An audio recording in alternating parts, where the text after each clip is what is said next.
In this video, we're going to be talking about the deadly sin of gluttony. So far, we've talked about pride, sloth, and now gluttony. And many people immediately think of Thanksgiving dinner, right? You just eat too much, and people joke about loosening their belt buckles or needing to wear yoga pants or something else like that, which means you eat too much. That's generally what people think of when they hear the sin of gluttony, eating and drinking too much, which is true, but it's so much more than that.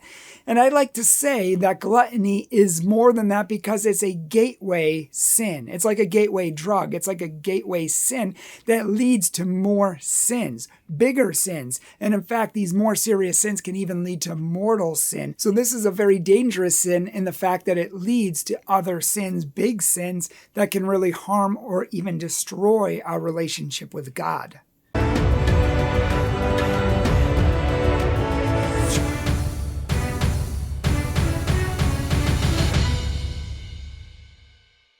Now, before I address this, there's a common misconception that God doesn't want us to be happy. He's a killjoy. He doesn't want us to have any fun, so he just says, no, no, no, thou shalt not, thou shalt not.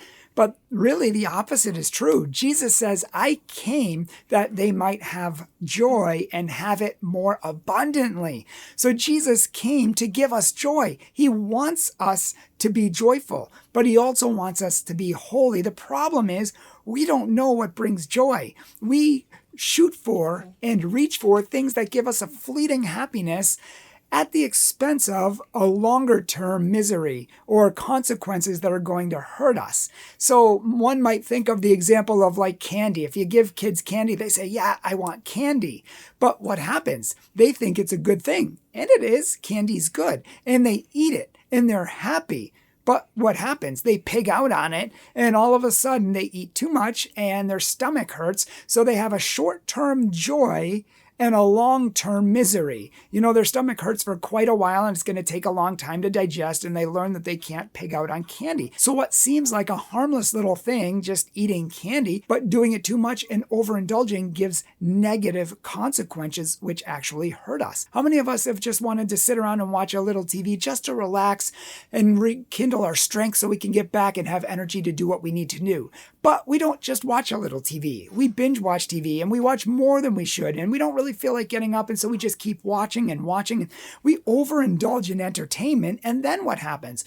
Well, now we're more tired than before. We've devolved into sloth. We don't feel like doing our duties. We're not going to do those things we once did because we don't feel like it anymore. And so we don't do what we're supposed to do because we're tired. We're lethargic. And sloth and gluttony kind of go hand in hand, and one leads to the other. Too much gluttony leads to sloth, and sloth leads to bigger sins, as we saw in the last video. So many times when we do something too much or in the wrong way, we're seeking happiness, but it often has the opposite effect. Now, God wants us to be joyful. He wants us to live a full life, but God wants us to enjoy the right things in the right way, at the right time, and in the right amount. Gluttony is overindulging in something, usually food or drink, but could also be entertainment and other things, as we're going to see. And when we overindulge in these things, we're not using them for God's glory. We're treating them as idols, and they become idols in our life. In a sense, it becomes slavery. We become slaves to food and drink. They control us. We don't control them. Even for many of us, social media and entertainment have control over us. We can't control it. How many of us just want to check something on Facebook, or we want to catch up on somebody's status, and so we go on for this one thing, and then all of a sudden, before we know it, we're scrolling for a half an hour. We don't even want to. We don't even feel like it, but now we can't stop, and we're just going and going and going and overindulging, and now we're getting into other things that could be problematic. Maybe for some people, it's now I'm scrolling the news, and I said I'm not going to watch the news because it just gives me an anxiety, and it just gives me, it doesn't give me peace of mind. Or maybe for some people, well, now I'm stalking my ex-boyfriend. Or maybe now I've just been scrolling so long, and now I'm just going to go check out a couple more websites, and now I'm looking at porn. I mean, it could be a whole lot of different things where this laziness and this overindulgence leads to different sins, and we don't stop it at the right time. St. Francis de Sales says that true devotion to God is doing the right thing at the right time, in the right way, with great generosity and zeal and devotion for God. Gluttony is literally the opposite, and sloth is literally the opposite. It's not doing what we should at the right time, in the right way, that's sloth, or too much of one thing, or doing it in the wrong way in an inordinate amount, that's gluttony. And once we gluttonize, it weakens our will, it weakens our spirit, and it strengthens the flesh, and we just devolve into sloth where we don't feel like doing things and we shirk responsibilities. We're lazy at work, or we don't work at all, or we don't do the chores, or we don't feel like playing with the kids anymore, or we start getting angry at our spouse and start, getting in a fight with them just because we're just in a bad mood now and we want to just be left alone because we've been doing all these other things that have weakened us, and now we're just cranky. And there's a whole slew of different faults that stem from not doing what we're supposed to be doing and doing things we're not supposed to be doing. Pizza's like my favorite food, and eating pizza is great, but what if you house an entire pizza? What do you feel like doing after? Nothing. So you just sit on the couch and relax and veg out for a long time because you ate too much and now you're slothful. Now you don't feel like doing anything, and so you don't. And so it's a cycle that perpetuates itself. Gluttony takes something good and it abuses it.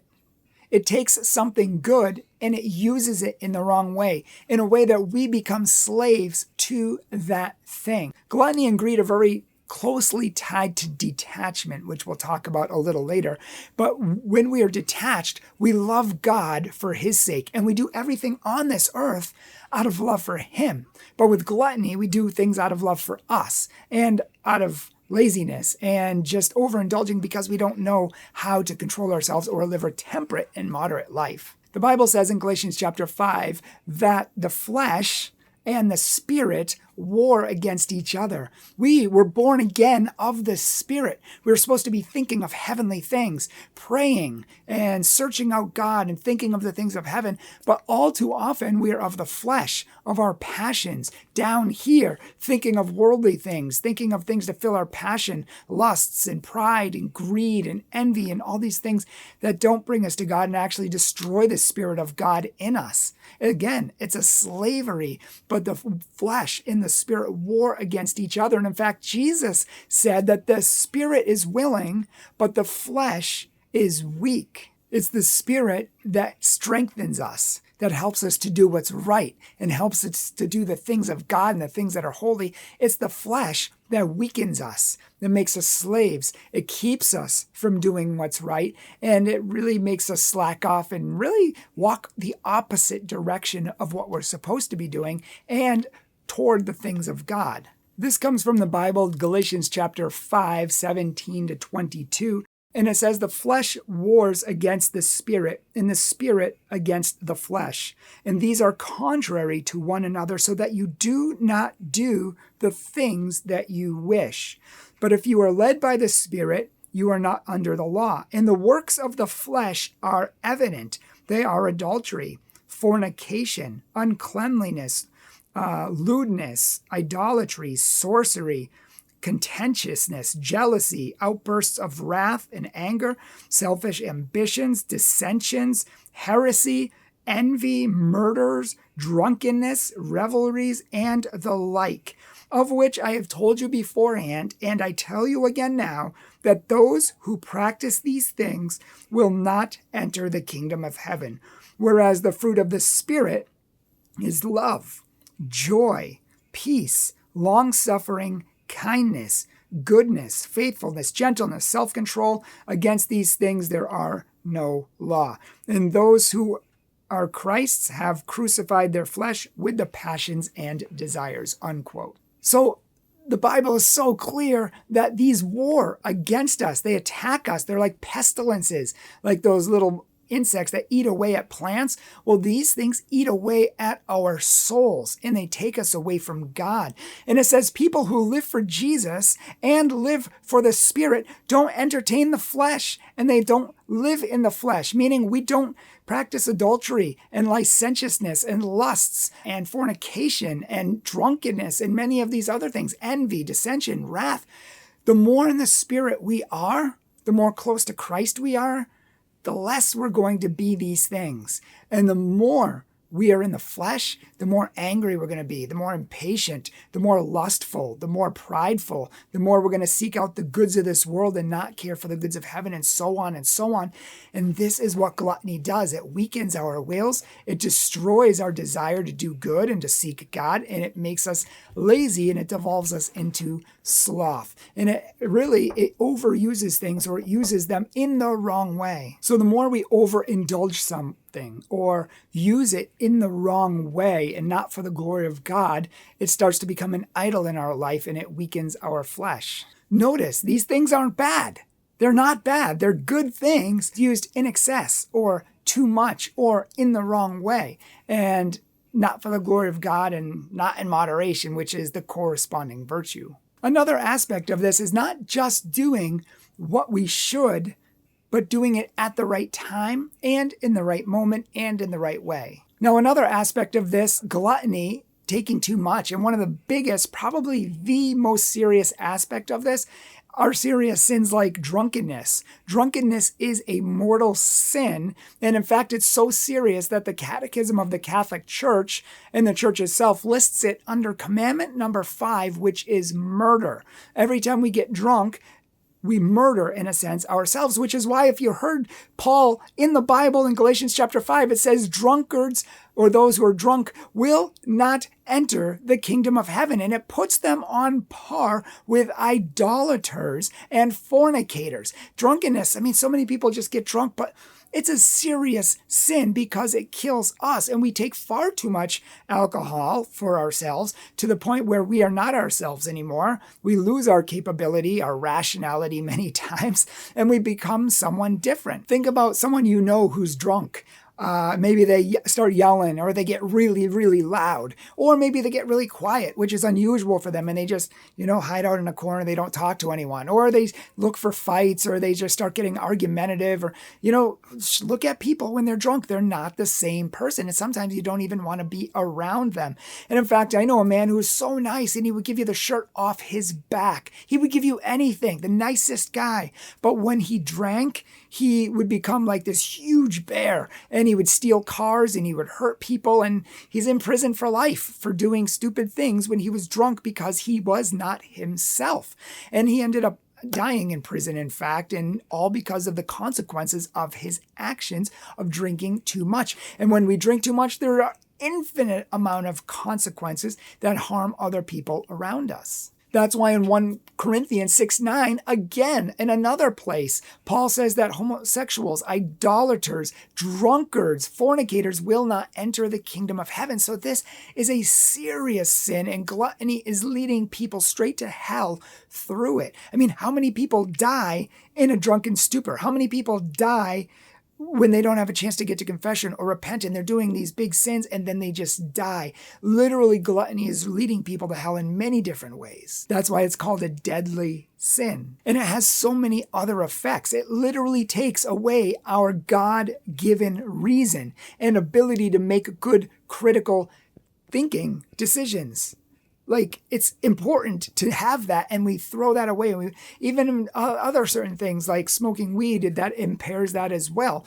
But when we are fully drunk, or if we're fully high, we lose ourselves. We kill ourselves and who God made us, which is why it's against the 5th commandment.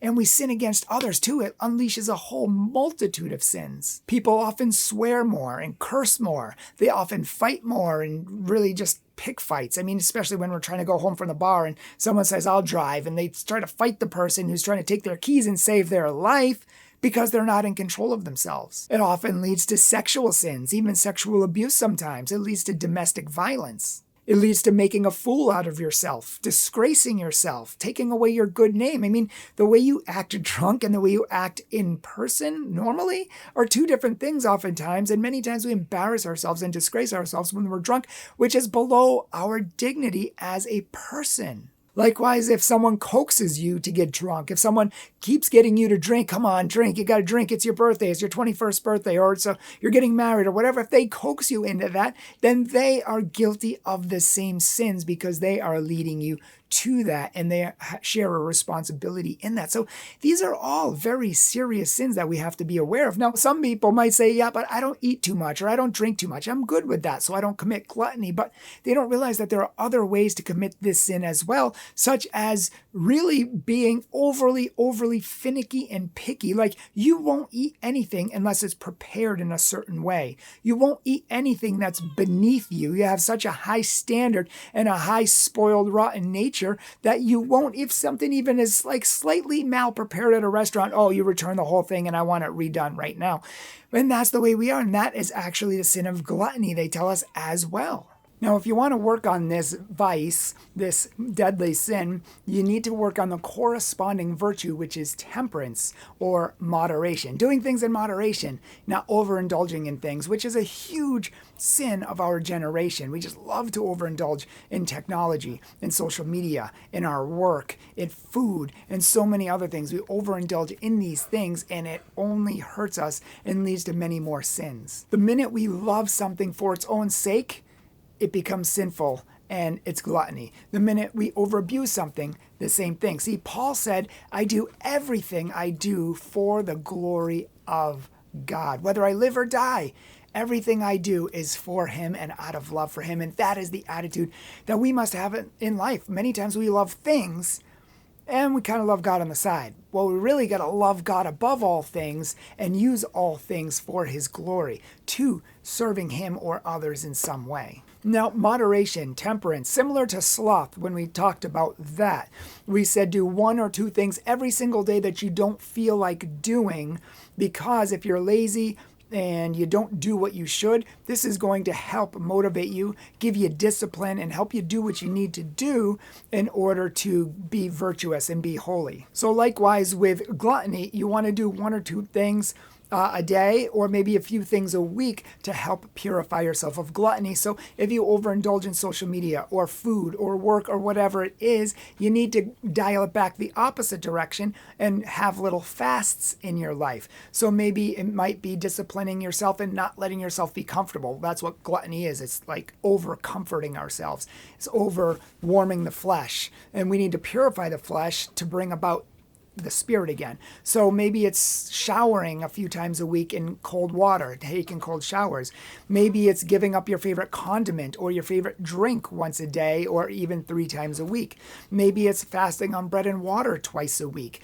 Something that's going to mortify the flesh in order to bring out the spirit. When Jesus died on the cross, what died in a sense? What did he crucify? The flesh. And all the sins of the flesh were crucified on that cross. And we must crucify our flesh and our passions as well. Now again, that doesn't mean we can't love things. We can't enjoy a meal, because we can. It doesn't mean we can't enjoy taking a walk or scrolling on social media, because we can. It doesn't mean that we can't find joy in doing everything throughout the day.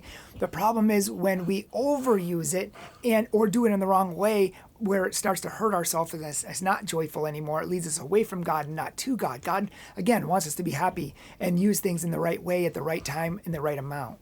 So if you struggle with this and you want to work on temperance and moderation, then check out our YouTube channel and look up our video on the power of fasting. We talked about how fasting can mortify the body so you can free your soul, free the Spirit of God in you so that it can work in you. Because when we're spoiled, in a sense, when we gluttonize, when we overindulge in things, it's like a little kid who's given everything he wants and the parents never tell him no. And then when someone does, he freaks out and he throws a temper tantrum, and we're the exact same way many times.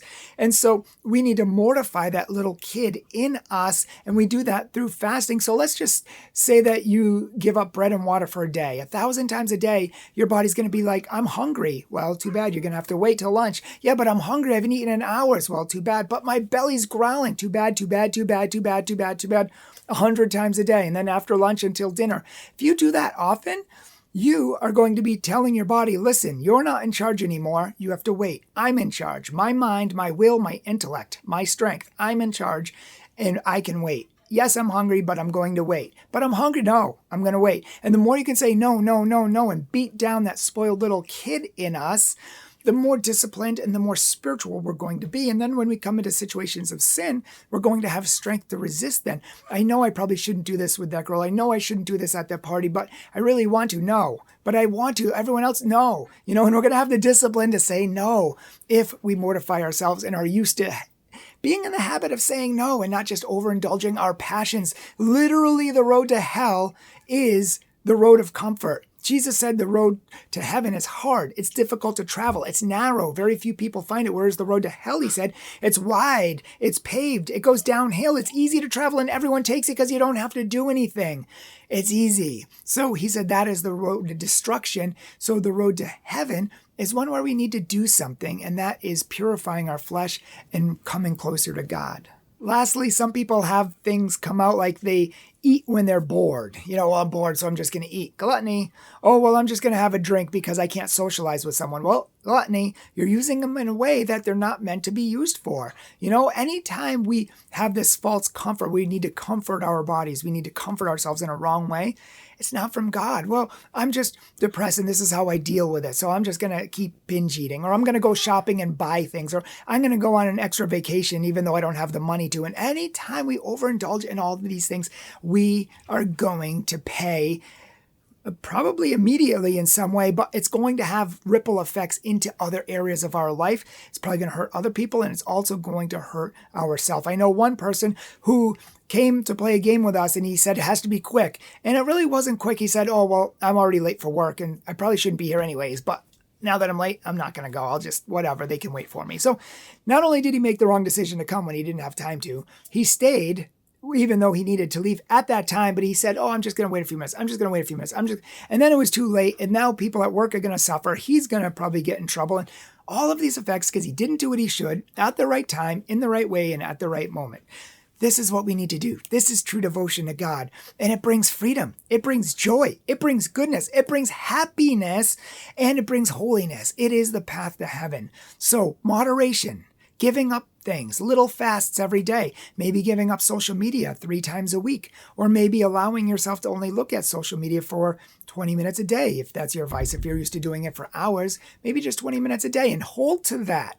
Maybe if, something, TV is your issue, give that up 4 times a week, 3 times a week, 2 times a week. And in place of this, go pray, read the Bible, read good spiritual books, build relationships, do the things we're supposed to be doing in the first place that we often put off because we're gluttonizing and doing too much of other things so we don't have time to do what we actually should be doing. And as the last thing, every Friday, not just during Lent, but of the whole year, the Catholic Church says you have to, mandatory, give up something on Friday. It doesn't have to be meat anymore, but every Friday throughout the whole entire year, we have to make a little fast. We have to give up something out of love for God. And they say you can choose what you want to give up. So, make something. If you don't pray, definitely pray on Fridays. I mean, you should be praying anyway. But if you struggle with a certain vice, give that up on that day. If you struggle with an addiction, give it up on that day.